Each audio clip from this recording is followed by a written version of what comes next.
my name is Dr. Agility Obi. My name is Etemari Glover. Naomi, well done, and shout out to Sook News. Shout out to Sook News. I want to encourage everyone to keep watching Sook News. Shout out to Sook News, and yes, tune into them. Keep watching Sook News.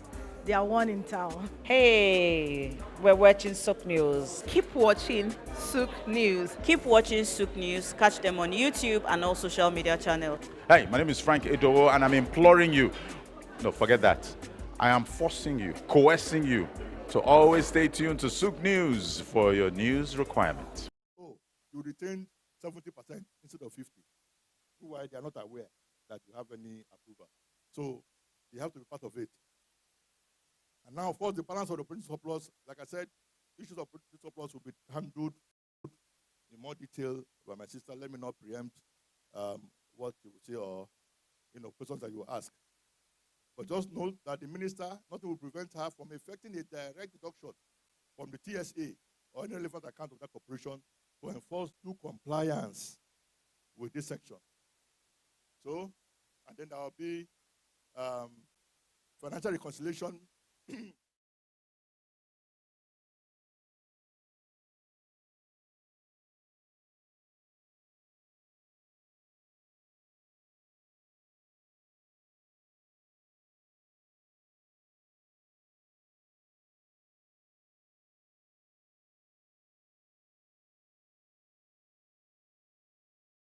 We also appreciate some of these powers.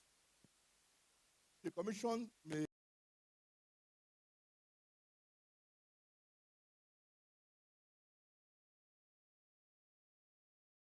have any person. I put the complaint in red and underlined it.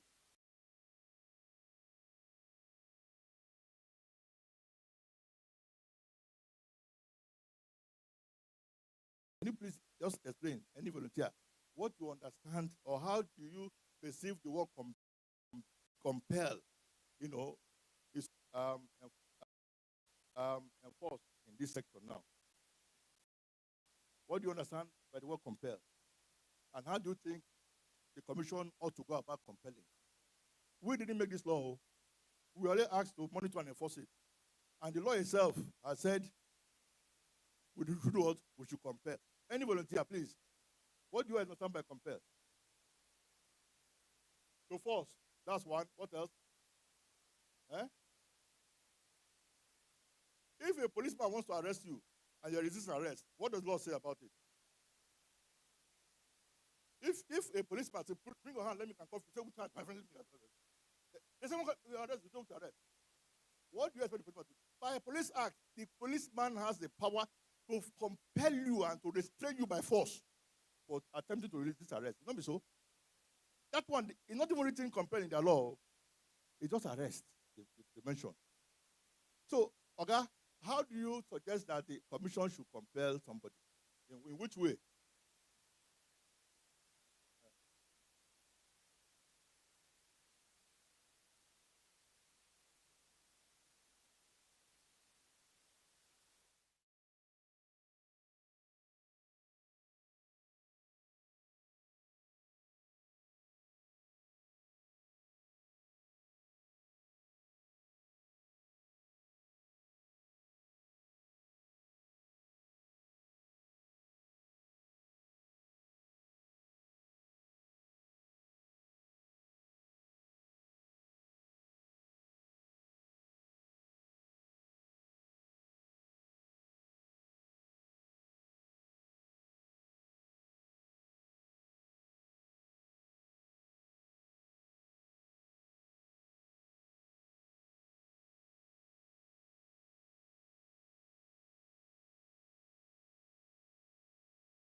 My name is Dr. Ajili Tobi. He's My name is Etemari Glover. Naomi. Well done, and shout out to Sook News. Shout out to Sig News. I want to encourage everyone to keep watching Sig News. Shout out to Sook News, and yes, tune into them. Keep watching Sook News.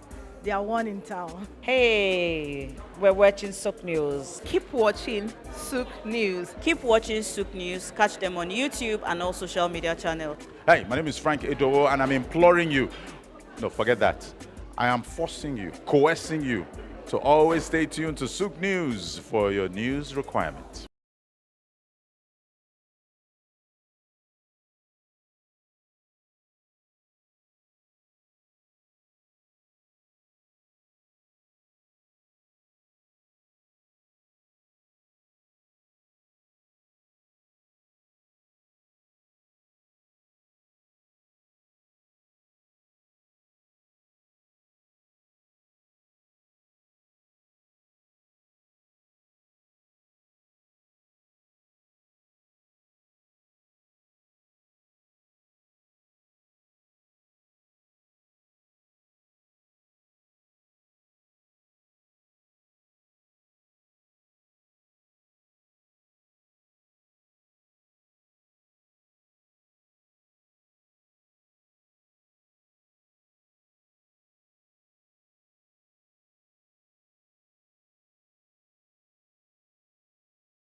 Cannot perform their mandate until their laws are changed to this and all on their convention is improved. So it's working together to make things better. If we think there's something that's gone wrong, we call it ICPC or EFCC to pursue you. We will not be the only one pursuing you. Do you understand? The worst we can do is write a report of investigation and send to the Attorney General and ask him to prosecute you. Do you understand? But he has to prosecute you on the existing law that prescribe for punishment, and those laws are in the EFCC Act and ICPC Act. Our own has not put punishment yet. Very soon it will be there. So we cannot be prosecuting for under a law that does not have punishment. It has to be under a law that is fully made with matching punishments inside. Because an action may constitute 3 offenses. You understand what I mean? Somebody can be charged for embezzlement, for bribery, for corruption, and for economic crime by the same actor. And all these offenses are embedded in different other laws. So the worst we can do is to write to Attorney General. They will not determine which law will suit your issue and prosecute you. That's the situation now. But by the time they amend this act and give us the power to prosecute based on the sanctions that we put there, then it will be well. Now, we also have power to investigate, cause an investigation into whether any person has violated any provisions of this act. Please note, when we talk about investigation by FRC, it's not like EFCC. EFCC is looking for where the monies that were removed from the system illegally, and then trace where the monies were put to. Our own is, when we look at your audited financial statement, and we see that there have been imprudence. You have not been prudent in the management of that resources. Just like I gave an example of just buying things. We had in our commission years ago, 3 years ago, we had an incident. A particular agency sent a differential statement, and it showed that in that year, that they used 5 million naira to change toilet doors in their headquarters. Supposed to change doors of the toilet, 5 million. To procure doors for a toilet, 5 million. Several toilets in the headquarters, they use 5 million, just to cover expenditure. That is highly imprudent, and also, so we will charge you that you have violated our act because you couldn't be using 5 million to buy a door for a toilet with public money.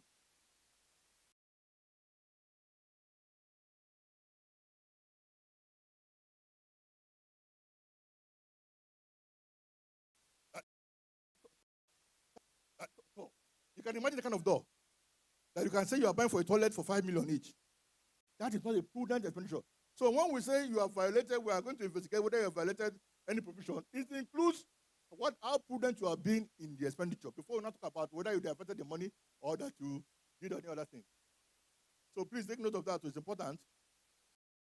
And now it says that when we are satisfied that the person has committed an offense, a punishable offense, that's why I say punishable is in red.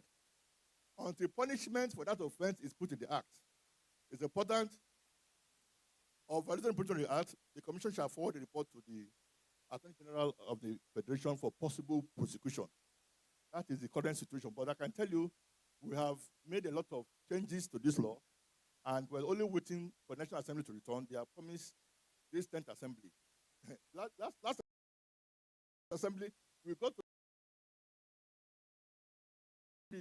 the stage of public hearing on the 7th of July, 2021. And we couldn't believe that the whole Assembly's legislative life expired without them concluding on our amendment. But we are not relenting. We already have assurances from the President with a second look.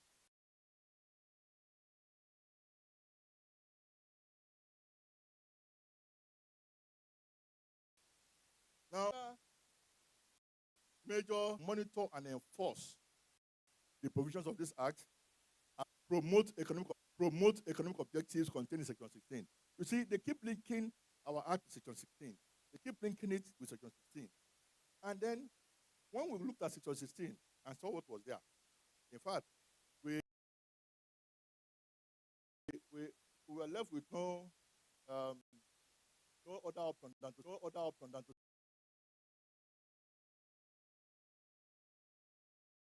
say that Section 16 is what is written here. It's not good enough. You understand? Talking about major businesses and small businesses, it was not properly articulated. So we hope that the National Assembly will take another look at Section 16 and make it pro-people. Let there be tangible things there that people will benefit from. Use our act to pursue it. Now, they're not to pursue Section 16. That's why nobody is talking about it. Now, talking enforcement in red, we need to also understand what it means.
Now, talking about monitoring, vigilance. Why we need to understand it is that if tomorrow we write to your agency and say, give us this document, give us that document, don't tell us that Accountant General Federation come to ask for the same document, Budget office, come to finance. That is not the issue. If police come to investigate your house, and when they leave, EFCC come, DSS come. Not the same crime when you commit, they come to look for. If your hands are clean and your hand is clean, does it matter whether they bring 20 agencies to come and search your house? What are you afraid of? So long as those documents are there, you already have them. Our monitoring activity means that we must do regular surveillance, do regular oversight of your activities. We are not waiting for the problem before we now come and start looking for the country. That's not our role. It is constant. Those obligations you have for accountability, for transparency, for fiscal responsibility under the Act, it logically includes observing you, documenting, looking at your documents, reporting your activities in general, and then specific criminal violations of the Act. We will know. Because in our commission, we have what we call revenue monitoring. We normally write to all the MDAs to give us the revenue returns for each quarter. Let's know whether revenue is improving or decreasing. When we talk about how much now? This 27, how many trillion? 27 point something. Trillion lending. If we don't find anybody that will lend us that money, that means a whole lot in the budget will not be achieved. Especially a capital project, because that's the one that affects every citizen. The current is your salary. Personnel is your salary. That one is 100%. Government that employed you has the duty to pay you, because you will say a laborer is worthy of his wages. So everything is paid to the last couple. Overhead, the money you need to do your work, fuel your vehicle, fuel diesel, generator with diesel, and pay for your DTA when you travel. All those ones are, and it's only to be enjoyed by the public officers who are the ones working. Then the generality of the so-called 200 million Nigerians, what did they gain for the budget? That's capital, yes? And that's the one we say until we borrow before we can spend. So, my brothers and my sisters, check your conscience. Who is actually protecting you? Check it now. If more than 50% of government imagined revenue that they are targeting, they have not even received, to be spent on those of us who are in the system, who are less than 1% or 2% of the population. And the entire remaining citizens will depend on how we share the borrowed, if we are able to borrow money. Because they can't tell you to wait till they borrow money before they pay your salary now. So your own must come from the one that's generated. It is the one that would require the roads, the bridges, the hospitals, that would require to be for everybody, that will wait for borrowed funds. That is why we must change the way we do things and our mindset in this country, where it will not lead us anywhere. That's when they say budget performance, every year, 30%, 35%, failure, this is the reason. Because it cannot be less than 5%, because you have paid all the salaries, paid all the allowances, but no project has been funded to fruition. They say no money. They couldn't borrow money. They couldn't generate money. Let's learn to cut our budget according to amount we are able to generate.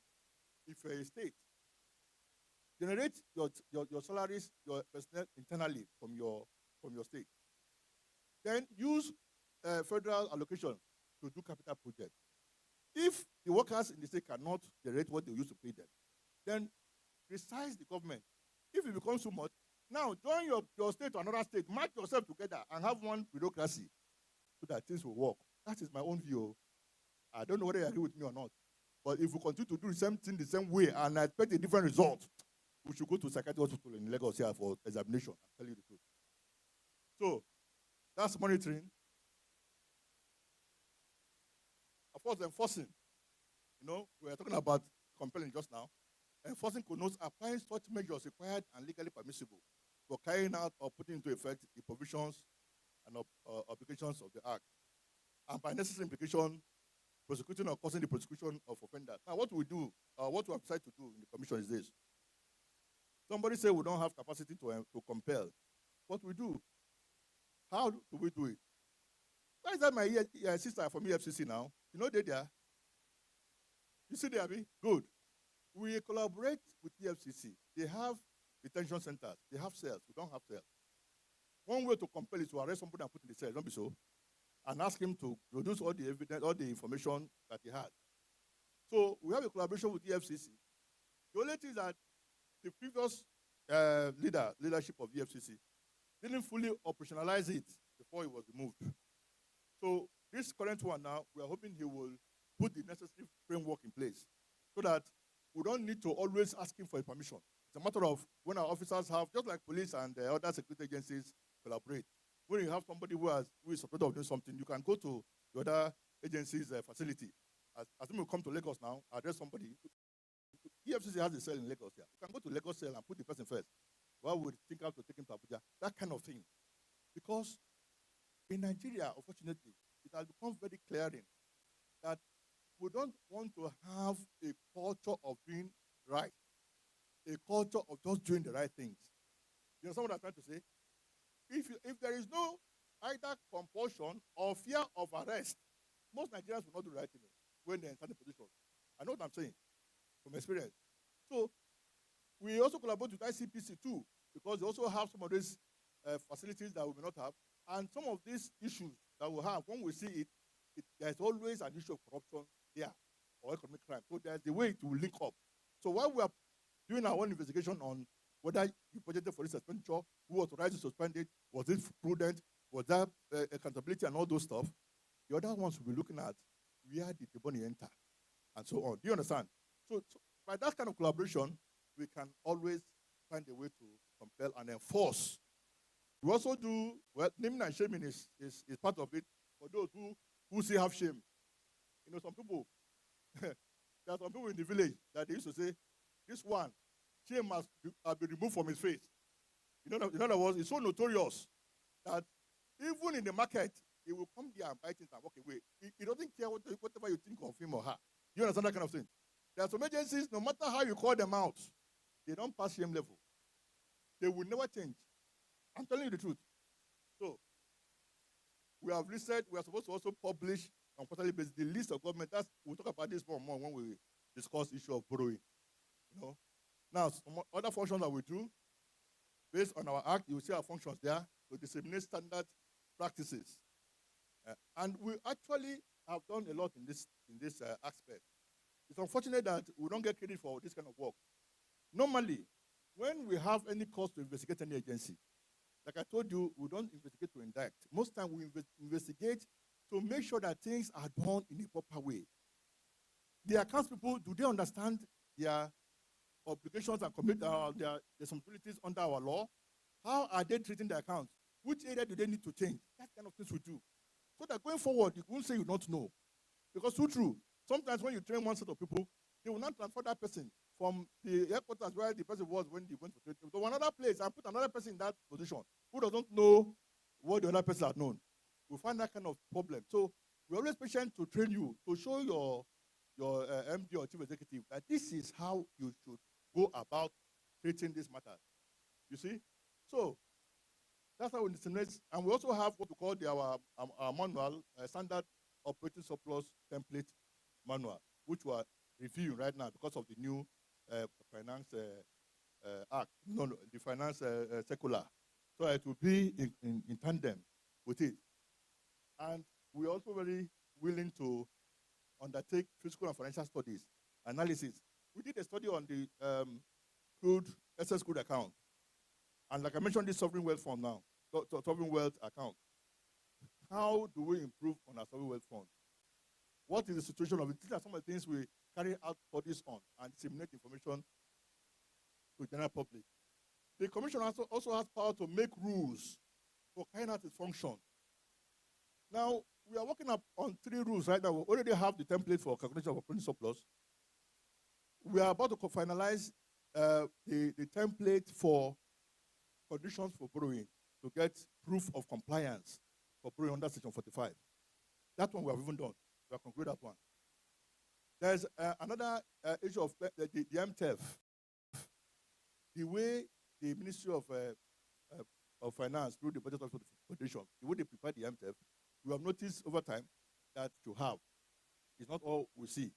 So we want to design our own template and give them to say, look, you must populate all these issues in your template preparation. Now, some of these things are things we do under our powers to make rules. Look at it there. To carry out our functions that are consistent with the promotion of the objectives of the Act. So those areas of the Act that concerns us and third parties that they are supposed to carry out the function, and we don't think they are doing it properly, we set the standard, we set the template for them to follow. We also monitor project performances in MDAs and in scheduled corporations. Like I mentioned, the issue of revenue returns. We monitor your performance, revenue performance and remittances of MDA. And it has become a very serious aspect of our work now because the National Assembly, at every opportunity, we want the FRC to sit down and tell them, anything you tell National Assembly now as your revenue, they will ask us, can we confirm? So we're always trying to monitor, to get information ahead of National Assembly invitation to say, agency A, B, C, D. They don't even know whether we know them or don't know them. They give us their status, how much have they remitted, that kind of thing. So we're always on our toes on that issue.